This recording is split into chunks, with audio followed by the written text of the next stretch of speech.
আপনার 3 এলাকায় ধানের শীষের ফলাফলকে সঠিকভাবে না দিয়ে সেখানে সারা সময় ধানের শীষে জিতানো দেখাইছে। ফাইনালের সময় যারা তারা দাঁড়িপাল্লাকে দেখাইছে। চড়াইকুলে একটা সেন্টার, যে সেন্টারে সবচাইতে বিএনপির ঘাঁটি, সেখানে যখন ধানের শীষকে 51 ভোটে হারানো দেখানো হয়, একটা 100 বান্ডিল যখন গণনা করা হয় পুনরায় 100 বান্ডিলের মধ্যে দেখা যায় যে দাঁড়িপাল্লার বান্ডিলের মধ্যে ধানের শীষের ভোটে দাঁড়িপাল্লার মধ্যে ঢোকা দেওয়া হয়েছে।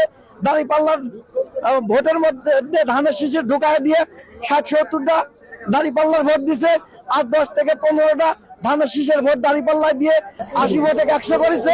আর ধানের শীষের 120 ভোট বা 110 ভোটে 100 দেখাইছে। এইভাবে পাবনা 3 এলাকায় ভোট কারচুপি দেখাইয়ে ফলাফল ধানের শীষকে বিজয় না দেখায় দাঁড়িপাল্লাকে দেখাইছে।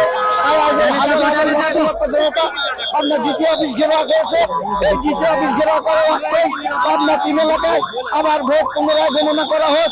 যদি পাবনা 3 এলাকায় ভোট আবার পুনরায় গণনা করা যায়, তাহলে আমি আশা রাখি পাবনা 3 এলাকায় আবার ধানের শীষ হাজার হাজার ভোটে জিতবে। তাই আমরা ডিসি অফিসে এসে সরাসরি তুহিন ভাই নিজে সহ তার হাজার হাজার লক্ষ লক্ষ কর্মীবৃন্দ এসে ডিসি সাহেবকে এই বিষয়ে জানানো হলো যে যারা পাবনা 3 এলাকায় দায়িত্ব পালন করেছিলেন, তারা এই দায়িত্বটা সঠিকভাবে পালন না করে ওই পাকিস্তানিদের পক্ষে দায়িত্ব নেওয়ার কারণে আজকে ধানের শীষের পরাজয় হয়েছে। যদি আমরা পুনরায় ভোট গণনা করি, তাহলে ইনশাল্লাহ ধানের শীষ আবার সামনে গণনার মধ্য দিয়ে বিপুল ভোটে জয়যুক্ত হবে।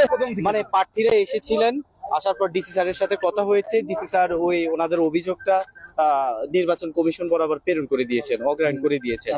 পরবর্তী ডিসিশন নির্বাচন কমিশন নিবে। মানে প্রার্থীরা থাকবে এরকম কোনো বিষয়, ফলাফল স্থগিত থাকার কোনো কথা হয় না, অগ্রাহ্য করে দিয়েছেন। প্রার্থীরা কনভিন্স হয়েছেন, ওনারা চলে গিয়েছেন। এতক্ষণ যে ওনাদের যে কর্মীরা ছিল ওনারা চলে গিয়েছেন। আশা করি আজকের জন্য সলভ। আমি আব্দুল আলিম, সহকারী কমিশনার এক্সিকিউটিভ।